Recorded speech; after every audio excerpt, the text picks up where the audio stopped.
पूजन करने के पश्चात अपने करते हैं, यह माता इसका समाधान। खाना खाने के बाद पानी पीते हैं कि पानी पीने के बाद खाना खाते हैं? हाँ, खाना खा के पानी पीने में ठीक रहता है, पानी पी के खाना खाते हैं तो खाना खाया नहीं जाता है। अभिषेक पूजन के पूर्व की एक प्रारंभिक क्रिया है और जो क्रिया जब करनी हो तभी करनी चाहिए, इसलिए अभिषेक पूर्वक ही पूजन करना चाहिए। उत्तम विधि यही। आगे हाँ, एक है प्रश्न पूछा है दीदी ने, कविता दीदी। शरद पूर्णिमा को रात्रि में प्राय करके लोग दूध, मलाई आदि बाहर छत पर रखते हैं, इसका जैन आगम में कितनी सत्यता है? देखिए, शरद पूर्णिमा के दिन ऐसी लोकोक्ति है कि अमृत की वर्षा होती। इसके पीछे का एक विज्ञान है। वर्षा ऋतु में बारिश होती है और बारिश के कारण वातावरण के जो विषाक्त कण हैं वो सब धरती पे आ जाते हैं, तो आकाश निर्मल हो जाता है और लोक धारणा है कि चंद्रमा अमृत वर्षाता है। तो निरग्न आकाश होने के कारण आकाश में स्वच्छता पवित्रता होती और कुछ विशेष प्रकार की जो शक्तियां हैं, क्योंकि ऐसे रसायनों का प्रभाव होता है, वो उसमें समाविष्ट हो जाते हैं। इसलिए उसका लाभ लोगों के शरीर पर पड़ता होगा, यद्यपि मैंने केवल सुना है, अनुभव नहीं किया है। पर आज के संदर्भ में मुझे तो ऐसा लगता है कि वातावरण इतना पॉल्यूटेड है कि पॉल्यूशन युक्त स्थिति में और विषाक्त होने की संभावना मुझे ज्यादा दिखती है। इसे जो कुछ भी आप करें धर्म दृष्टि से ना करें, एक प्राकृतिक व्यवस्था की दृष्टि से करें तो कोई ऐतराज नहीं, और कम से कम उनका सेवन रात्रि में न करें। ये हमारे जैन धर्म की सर्वथा विरुद्ध है, दिन में ही करें। श्रीमती मीना जी ने मलिया ललित।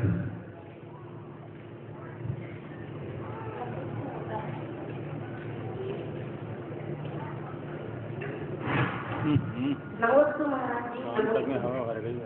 नमोस्तु महाराज जी, मेरी शंका है कि जो भरत क्षेत्र, ऐरावत क्षेत्र के जो नारायण चक्रवर्ती आदि होते हैं, क्या वे एक दूसरे से प्रत्यक्ष मिलते हैं?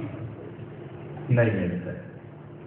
इनका आपस में एक दूसरे से मिलाप का संयोग ही नहीं बनता, क्योंकि ये सब जो होते हैं ना बहुत हाई पावर के लोग होते हैं, आपस में नहीं मिलते। अब बस एक ही श्रीमती अंजलि राठी। महाराज जी तो एक में तो नंबर नहीं आ रहा है, एक को 3-3 दे दे तो बड़ा। यहाँ आके नमोस्तु आज नहीं बोले, इस समय बहुत कीमत की है और सभी लोगों का समय कीमती है। मेरा अनुरोध है कि आप केवल एक बार 3-4 बार तो नमोस्तु, माइक पे नमोस्तु ना बोले, पहले नमोस्तु करें। हाँ चलो।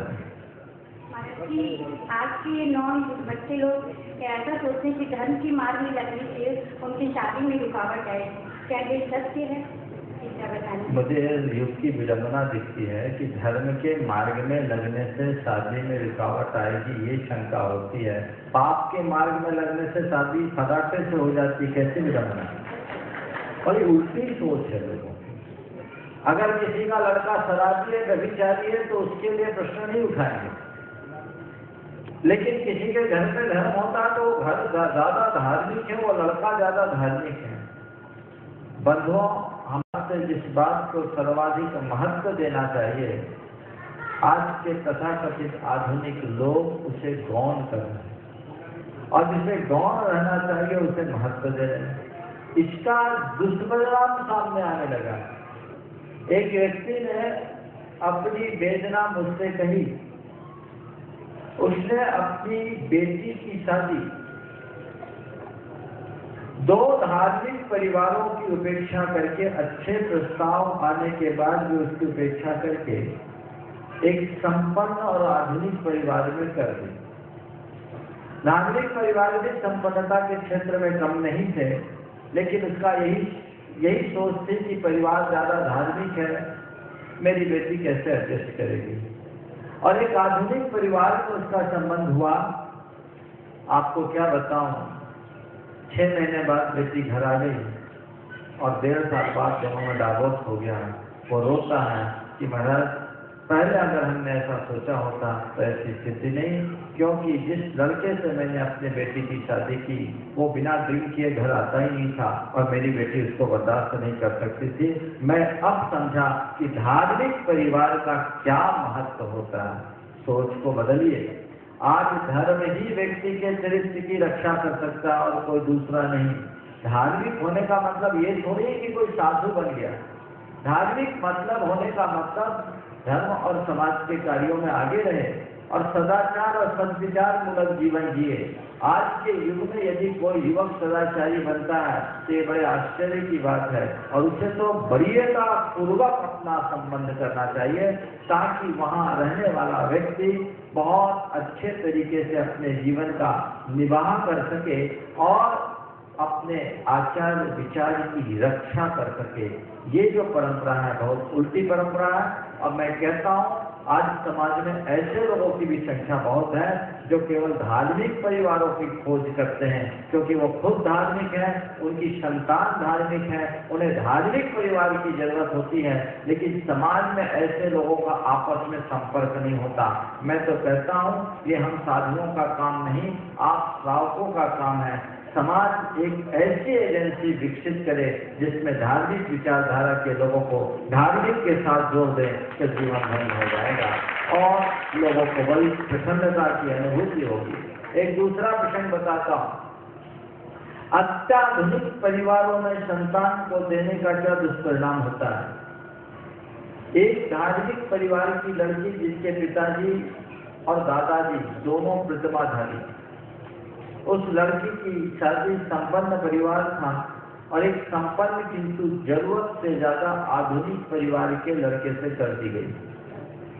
अब विवाह हो गया, घर से एकदम विरुद्ध है वातावरण, उसे बड़ी तकलीफ, क्या करे कैसे करे।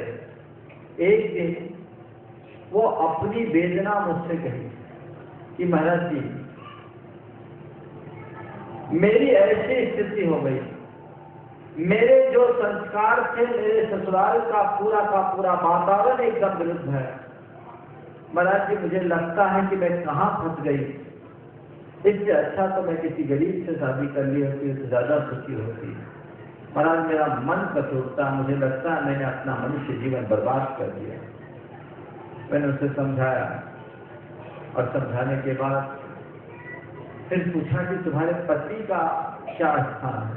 बोले महाराज मेरे पति ऐसे तो बिल्कुल ठीक है, लेकिन धर्म के मामले में बिल्कुल आगे नहीं आना चाहते।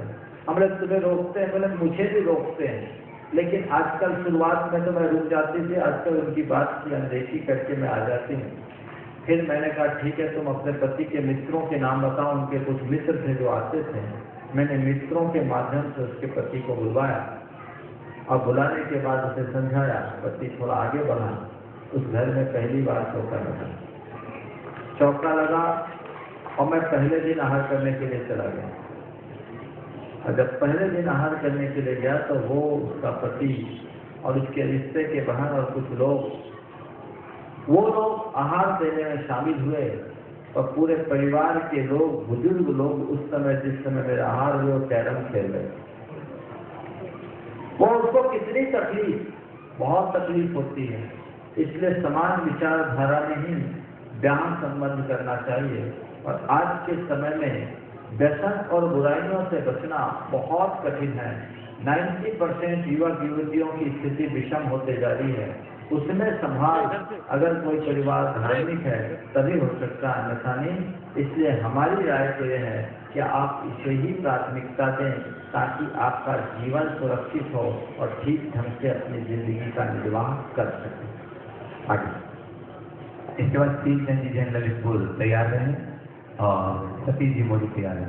मैंने जयपुर से प्रश्न पूछा है कि महाराज जी जब से मैंने आपके शरद पाठ के ऊपर जो प्रवचन था वो सुना है, मुझे उसके पूर्व पता नहीं था कि मैं पाप प्रबंध किया है, मैंने पाप प्रबंध किया है। और अब आपके प्रवचन के माध्यम से पता चला कि मैंने बहुत बड़ा पाप किया है। गर्भपात करवा कर मैं गर्भपात करवाने के मैं प्रायश्चित चाहती हूँ। देखिए प्रायश्चित के विषय में मैंने पहले भी बोल दिया, आप ऐसे प्रश्न मत पूछिएगा। प्रायश्चित ऐसे सार्वजनिक रूप से नहीं दिए जाते।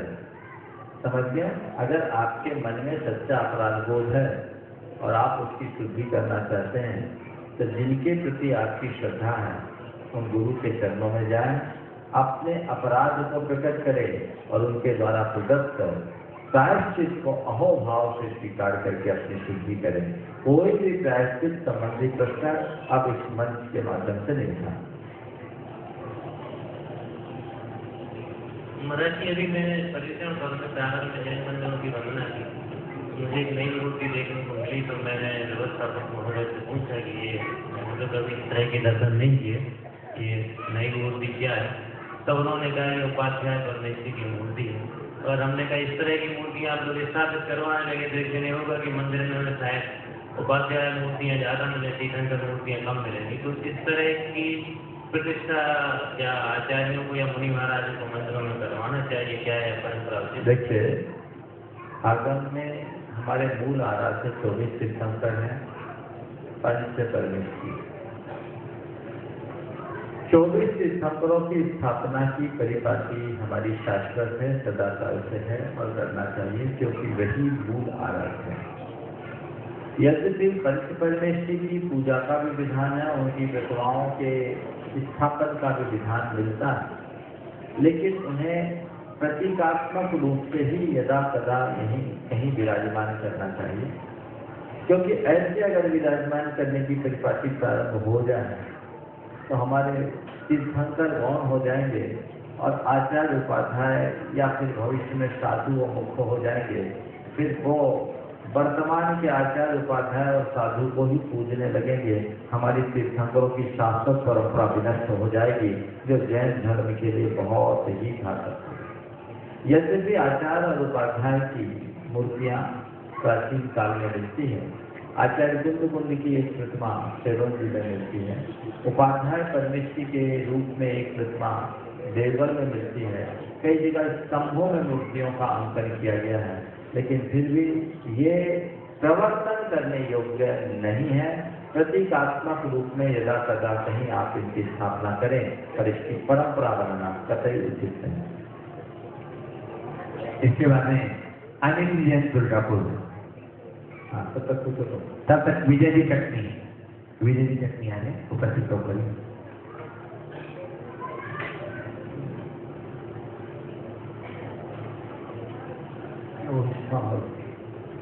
गुरुदेव, ये गजरत महोत्सव का जो कार्य है हमारे बुंदेलखंड में देखा जाता था और वर्तमान में और भी देखने लगे।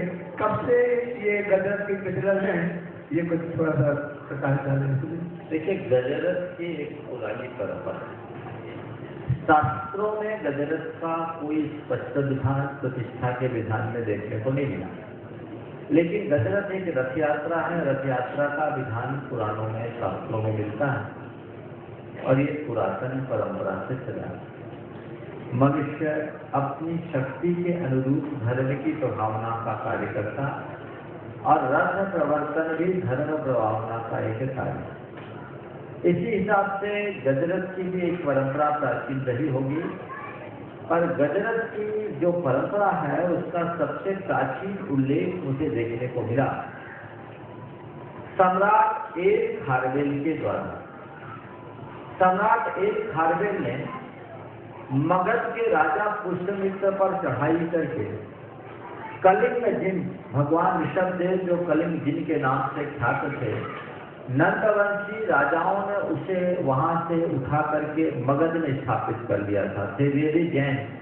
और उसके 200 वर्षों बाद सम्राट एल खारवेल ने अपने पुरुषार्थ और प्रताप के बल पर, जिसे कलिंग चक्रवर्ती की उपाधि दी गई थी, पुष्यमित्र पर चढ़ाई करके वो प्रतिमा को वापस उठाया और गजरत से लेकर के गया। ये गजरत उत्सव का सबसे प्राचीन प्रमाण मुझे देखने को मिलता है। फिर उसने 200 योजनों में रहने वाले साधुओं का एक महासम्मेलन कराया और जैन धर्म की भावना में उसने बहुत बड़ा योगदान दिया। तो गजरत आज से कम 2200-2300 वर्ष प्राचीन परंपरा तो है। बुंदेलखंड में गजरत की परिपाटी का चलन जाता है और मेरी भी धारणा एक समय तक ऐसी थी कि गजरत प्रायः बुंदेलखंड तक सिमट कर रह गया है। लेकिन सम्मेद शिखर जी में मेरे पास एक सज्जन ने एक निमंत्रण पत्रिका दी। वो निमंत्रण पत्रिका आज मैं अपने आप सबके पास लेकर आया हूँ। आज चूंकि ये प्रश्न इन्होंने मुझसे दोपहर में किया था तो मैंने कहा ये इसकी जानकारी सबको देनी चाहिए। सम्मेद शिखर जी में संवत 1938 माघ सुदी 30 गुरुवार को एक अजितनाथ भगवान की प्रतिमा स्थापित हुई और गजरत चला। मैं चाहूंगा कि उस पूरी पत्रिका को आप सबके बीच बांटें ताकि आपको पता लगेगा संवत 1939 और अभी 2072 है, कितने साल हुए? 133 साल पहले हमारी परंपरा क्या थी और कितनी अच्छी वाचना थी। यहाँ जितने लोग सुन रहे हैं और अपने घरों में बैठकर जो लोग सुन रहे हैं उन्हें पता लगेगा कि पुराने समय में लोगों की धार्मिक भावनाएं कैसी होती थी और किस तरह से अपने द्रव्य का सदुपयोग करते थे। श्री विशभ देवाय नमः। श्री श्री श्री सिद्ध क्षेत्र सम्मेद शिखर जी में रथ चलने और प्रतिष्ठा पाठ गजरथ की। ओम नमः सिद्धेश्वर श्लोक है, श्लोक मैं नहीं पढ़ रहा हूँ, 2 मंगलाचरण के श्लोक है। स्वस्ति श्री सम्मेद समस्त देश के जैनी तेरापंथी दिगंबरी पंचन आमनाय जोग लिखी। श्रीमद सिद्ध क्षेत्र सम्मेद शिखर मधुबन में सो बरदा बम्बई वाले सेठ सौभाग्य सा मेघराज सिंह नेमचंदन मेव जुहार वंशना। बम्बई के एक सेठ थे सौभाग्यवाल साहब मेघराज के बेटे नेमीचंद, उनने जुहार बांधा। यहाँ श्री सम्मेद शिखर मधुबन में से सदा शुभ समाचार भला है। आप पंचा के सदैव परमानंद हो जी।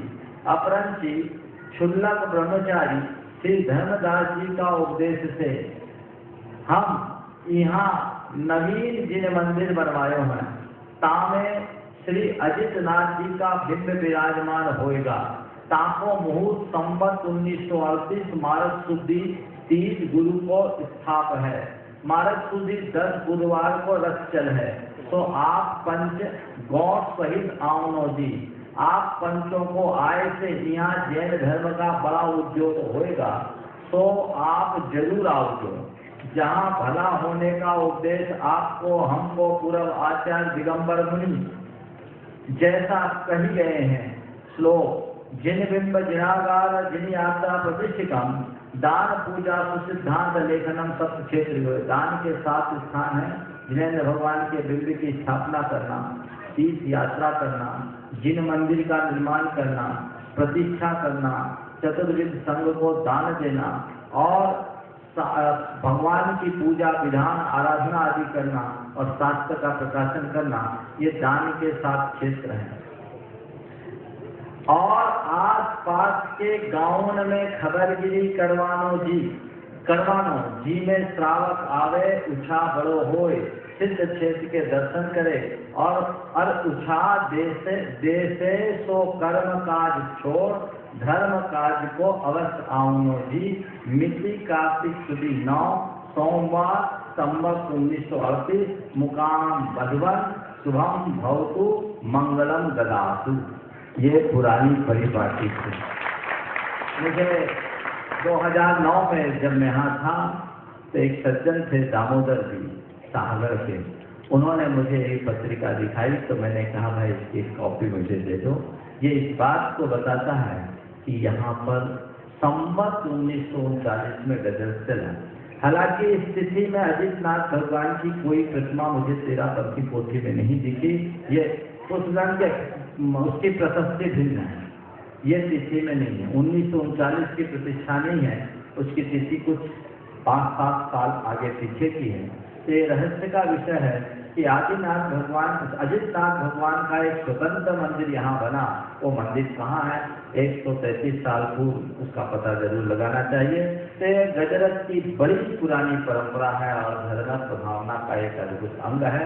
बुंदेलखंड में गजरत तो एक लोक पर्व बन जाता है, लोकोत्सव बन जाता है, जिसमें लाखों की संख्या में लोग उमड़ते हैं और अपनी श्रद्धा भक्ति को प्रकट करते हैं, जिसमें जैन नहीं जन जन शामिल है।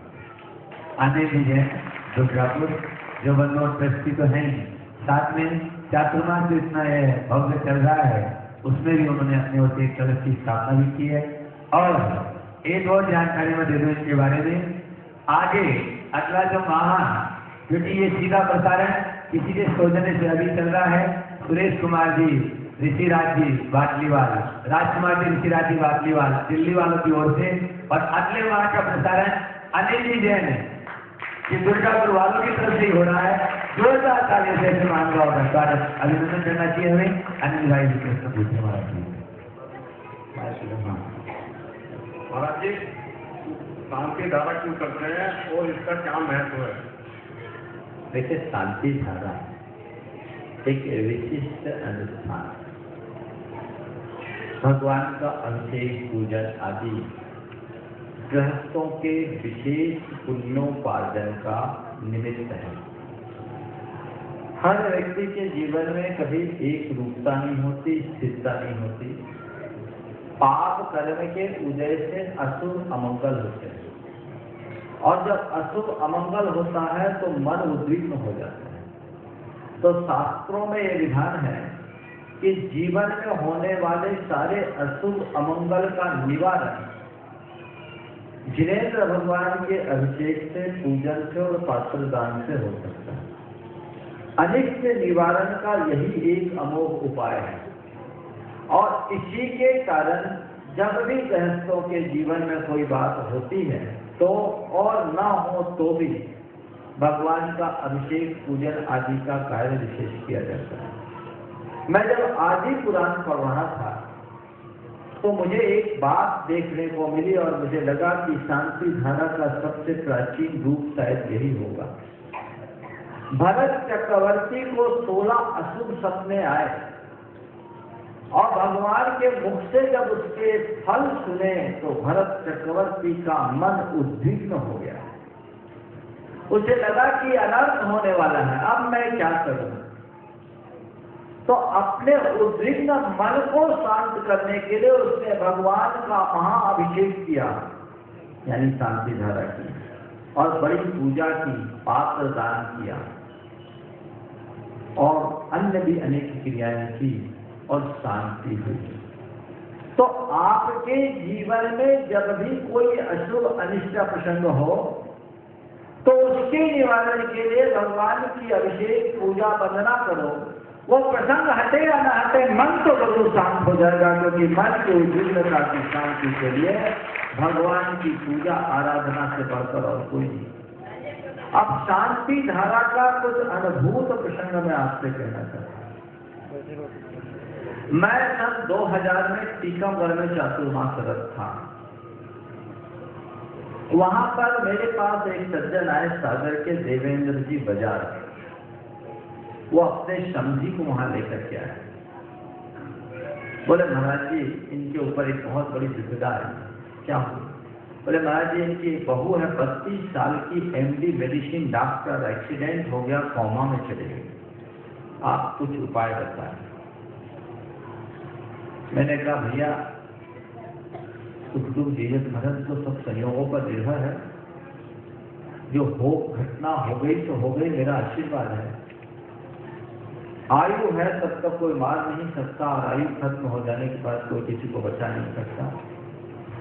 ट्रीटमेंट लो, ऐसी घड़ी में दवा और दुआ, यही 2 चीजें हमारे काम में आती है। महाराज को उपाय बताएं। मैंने उनसे कहा कि तुम लगातार 64 रीति विधान करो, और ये शांति धारा जो हम लोग रोज करते कराते हैं, इस शांति धारा का गंधोदक उसके सिर पर रोज लगाओ, प्रार्थना करो कि इसका स्वास्थ्य लाभ हो। आपको सुनकर आश्चर्य होगा, हो सकता है ये मेरी वार्ता वो लोग वहाँ सुन भी रहे होंगे, टीकमगढ़ के लोग यहाँ हो तो उस चीज़ को जानते होंगे। कोई टीकमगढ़ का व्यक्ति है तो थोड़ा खड़े हो जाना भाई, सभा में है देखो इधर 6 महीना में उनमें हरकत शुरू हो गई और 2000 से 2014 है, अभी भी वो सलामत है। पूरी तरह एकदम नॉर्मल तो नहीं हो पाई, लेकिन काफी कुछ ठीक हो गई, अपना काम करने में समर्थ हो गई। बंधुओं, अंतरंग उनका पुण्य और उनकी आयु है, पर बहिरंग निमित्त ये शांति धारा है। ये शांति धारा का लोग इनपे आस्था नहीं रखते, इन्हें कोरा क्रियाकांड मान करके चलते हैं। आज के वैज्ञानिक युग में इन बातों को प्रमाणित करने की आवश्यकता नहीं। अमेरिका में इस पर कई रिसर्च हुए और ये निष्कर्ष हुआ कि प्रार्थना और पूजा से व्यक्ति के स्वास्थ्य प्रभावित होते हैं। आज पूरे विश्व में हीलिंग के माध्यम से ट्रीटमेंट चालू हो गया, जिसमें किसी व्यक्ति के लिए कहीं पर बैठकर प्रार्थना किया जाए, पूजा किया जाए, तो व्यक्ति कैंसर जैसे रोग से भी मुक्त होने के प्रमाण मिले। दिल से प्रार्थना हो, ऐसी पॉजिटिव वेव आप छोड़ो तो इसका ही नतीजा है कि अमेरिका में 125 मेडिकल यूनिवर्सिटीज है, उनमें 85 में प्रार्थना को सिलेबस में जोड़ दिया गया है। ये पूजा प्रार्थना भक्ति का प्रभाव है। और अब डॉक्टर भी प्रिस्क्रिप्शन में लिखने लगे हैं कि प्रार्थना करो, पूजा करो, भक्ति करो। ये शांति धारा की बड़ी महिमा है और उसी अनुरूप शांति धारा को करते रहना चाहिए और किसी विशेष स्थितियों में और ज्यादा आप शांति धारा करें। कल आप लोगों को एक अच्छा योग मिलने वाला है। कल पूर्णमासी का दिन है और कल यहाँ पर सहस्रनाम मंत्रों के साथ शांति धारा का योग मिलने वाला है। ये भाग्यशालियों को मिलता है। आप भगवान का नाम जब भी लेने का मौका है आप लीजिए। आपके जीवन का पाप केवल इन्हीं के माध्यम से कटेगा। शास्त्र को आप पढ़कर देखें, पुराणों को पढ़कर देखें तो ग्रंथों ने अपने अशुभ अनिष्ट के निवारणार्थ 2 ही काम किया, जिनाभिषेक, जिन पूजा और पात्रदान। इसके अलावा और कुछ नहीं। 10 प्रकार के कर्म कांड करने की जरूरत ही नहीं है। श्रद्धा से भर कर ये कार्य करो, तुम्हारी राह खुद प्रशस्त हो जाएगी। आगे श्रीमती महावीर जी पाठक जी। मेरा प्रश्न है कि शांति धारा की झाड़ी पर नारियल क्यों लगाया जाता है? अच्छा, शांति धारा की झाड़ी पर एक्चुअल में नारियल तो कलश पर लगाना चाहिए। झाड़ी पर नारियल लगाने की जरूरत नहीं है, लेकिन वो अभिषेक भी कलश से होता है। लेकिन कलश से अभिषेक करे, लंबे समय तक अभिषेक करे तो धार बीच में टूट जाती है, तो लोगों ने उसमें टोपी लगा दी, झाड़ी हो गई। और झाड़ी हो गई तो उसके ऊपर नारियल लगा दिया। नारियल लगाना जरूरी नहीं है, लेकिन एक कलश का प्रतीक बनाकर नारियल या गरीगोला आप लगा दें तो उसमें कोई बुराई भी नहीं है। लेकिन जब वह नारियल और गरीगोला लगा है तो उसको वापस बचा के न रखें, अभिषेक करें तो कम से कम चढ़ा दें, समझ के चढ़ा दें। और जो भी शांति धारा करे, मैं एक बात कहना चाहता हूँ, मैंने अभी कहा था पात्रदान और जिनाभिषेक पूजन शांति का कारण है। अभिषेक शांति धारा जब भी आप करें, अपने जीवन का इष्ट चाहते हो तो खाली हाथ कभी मत करना। अपनी शक्ति और सामर्थ्य के अनुरूप दान करना। दान दुर्गति का नाशक है, उसको कभी खर्चा मत समझना। बिना दान के ऐसा अनुष्ठान नहीं करो। कई बार लोग सोचते समझेगा पैसा नहीं, ये पुण्य है। लोग पान खा के, गुटखा चबा के पैसा बर्बाद करने को तैयार हो जाते हैं, और भगवान के दरबार में अपना पैसा लगाने की भावना नहीं रखते। यही तो दरिद्रता का कारण है। अपनी सोच को बदलो। कहीं पर भले वहां की व्यवस्था हो या ना हो, भले तुम अपने जेब से 10 रुपया ही से गुल्लक में जरूर डालना, ताकि वो दान भी तुम्हारे कल्याण का कारण होगा। उस दान से कैसा पुण्य हो पता है, करना शक्ति के अनुसार। इसके बाद में एक नन्हा सा बच्चा है आदित्य जैन सागर और एक श्री महावीर जी जैन सूरत, ये दोनों महानुभाव हैं। प्रश्न पूछे महाराज जी एक प्रश्न है ललितपुर से राजकुमार अंकिता रेखा अनाथालय से लिए गए बच्चों की जन्म तिथि हमें क्या मानना चाहिए? अनाथालयों से लिए गए बच्चों की जन्म तिथि क्या मानना चाहिए? हम जन्म तिथि की बात क्या करें, जिस दिन उसकी मिलन तिथि मनाना चाहिए, जन्म तिथि नहीं। जिस दिन मिला उसी दिन उसका जन्म है, और क्या कर सकते आपके लिए तो उसी दिन जन्म। जन्म तिथियां अगर मिल जाए अनाथालय से तो मानिए, और नहीं मिले तो फिर जैसा। महाराज जी, जिस प्रतिमा जी का शांति धारा होता है उसके जस्ट साक्षात साधारण जलाभिषेक को वर्ती। देखिए, शांति धारा का मतलब है अब धारा हो गई, शांति रखो, समझ गए? अब हमने एक किसी क्रिया का समापन कर दिया और उसके बाद फिर वही प्रक्रिया, तो मामला गड़बड़ हो जाता है। हालांकि ऐसा कोई विधान नहीं है कि शांति धारा होने के बाद धारा ना हो, पर कायदा ये रखना चाहिए कि हम लोग अभिषेक की एक गरिमा बनाएं। अभिषेक को एक साधारण क्रिया न करके अभिषेक महोत्सव बनाएं। विधि पूर्वक पहले सब लोग अभिषेक करें, फिर सब लोग उस शांति धारा में करा तो कोई बाकी सब अनुमोदना करें, तो ये अच्छा होता है। पर कभी प्रसंग और परिस्थिति के अनुरूप थोड़ा आगे पीछे हो जाए तो उसको लेकर के लकीर नहीं पीटना चाहिए। चलिए समय को देखिए। इसके बाद श्रीमती तरफ लगी बात बोलो।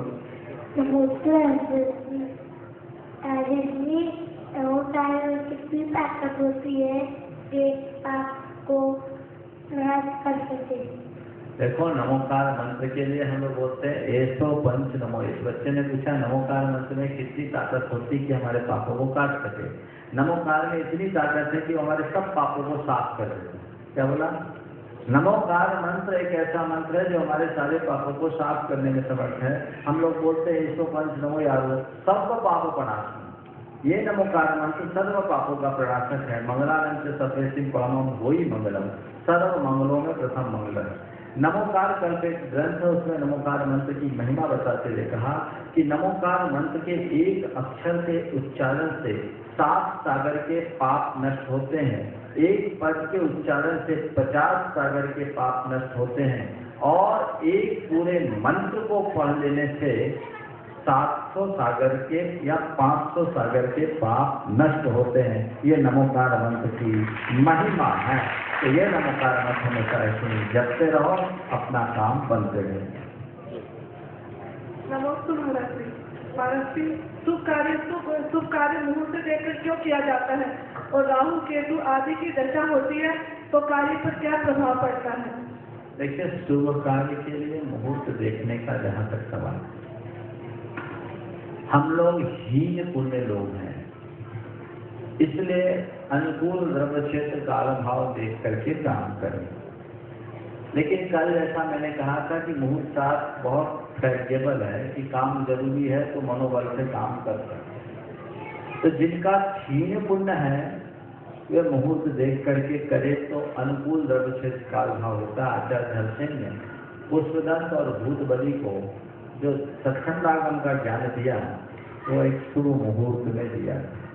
तो मुहूर्त देखने की परिपाटी पुरानी है, लेकिन एक बात ध्यान रखना है, रामचंद्र जी का विवाह बहुत उत्तम मुहूर्त में हुआ था, लेकिन विवाह होते ही वनवास की बात हो गई।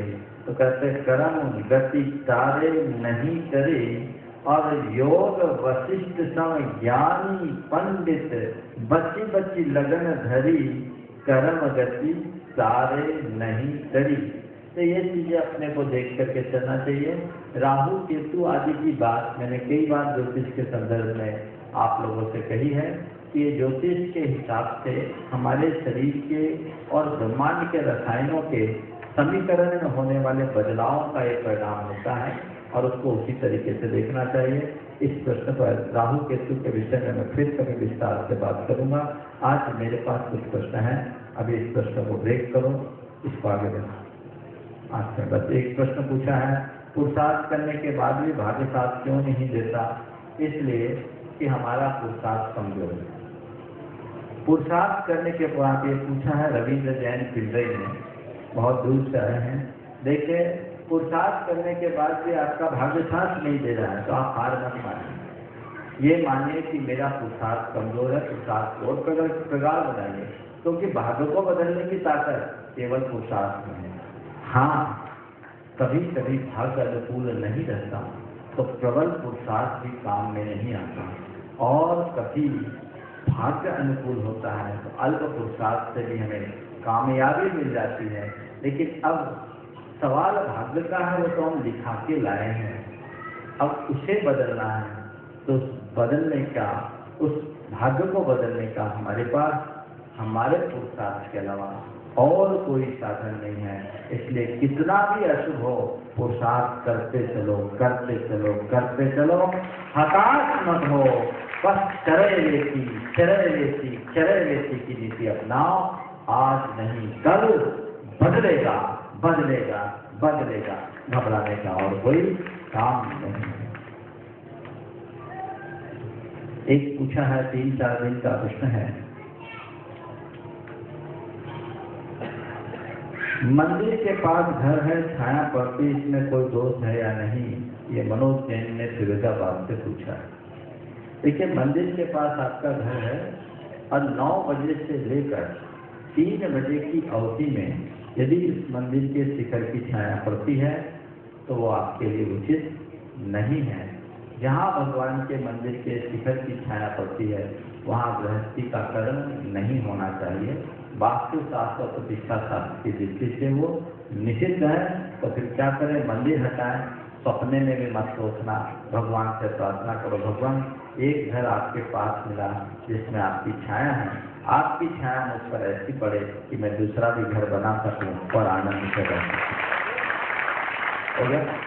आज और कुछ कार्यक्रम है, इसलिए मैं अपनी वाणी को यहाँ पर विराम दे रहा हूँ। देखो बंधुओं, अभी मैंने कहा था कि अपने धन के सदुपयोग करने के लिए 7 निमित्त हैं: दिनविंद, दिनागार, दिन यात्रा, प्रतिष्ठिकम, दान, पूजा, सिद्धांत, लेखनम, सब क्षेत्र योग। और मेरी इसी प्रेरणा से प्रेरित होकर पिछले 4 वर्ष पूर्व रांची के भारचंद जी पाटनी ने मेरे पास आकर संकल्प लिया था कि मैं अपने द्रव्य का, थोड़ा खड़े हो जाओ, आ जाओगे, कि मैं अपने द्रव्य का सदुपयोग करूंगा। और वे हर साल तीर्थ यात्रा के साथ अपने द्रव्य का सदुपयोग करना शुरू किए और पिछले 4 वर्षों से लोगों को तीर्थ यात्रा का कार्य संपन्न करा रहे हैं। और इस बार अपने साथ काफी लोगों को, उनकी पत्नी इस कार्य में आगे रहती है, इनका सहयोग है। इस लोगों को यहाँ इस सम्मेद शिखर की वंदना लेकर के आए हैं, इसलिए आगे के कार्यक्रम के लिए मैं यहाँ पर विराम देता हूँ। मेरा तो यही आशीर्वाद है कि अपने द्रव्य का जितना सदुपयोग कर सको तो कर लो, बाकी लेके कुछ जाने वाले नहीं हो। मैं हमेशा कहता हूँ, एक देश से दूसरे देश में जाओगे तो तुम्हारी ये करेंसी काम में नहीं आएगी। आपको भारत से अमेरिका जाने पर अपनी करेंसी को एक्सचेंज करके जाना पड़ता है, रुपये के बदले डॉलर लेनी पड़ती है, तब वहाँ काम में आता है। तो इस देश का पैसा उस देश में नहीं काम आता, तो इस लोक का पैसा उस लोक में काम में नहीं आएगा। उस लोक में जो चलता है उसको एक्सचेंज करना है, तो अपनी करेंसी को एक्सचेंज करने का एक ही उपाय है, प्रभु के दरबार में आके दान कर दो, पूरी करेंसी एक्सचेंज हो जाएगी और वो सब तुम्हारे काम में आएगी। इसी आशीर्वाद के साथ मैं विराम दे रहा हूँ। आगे की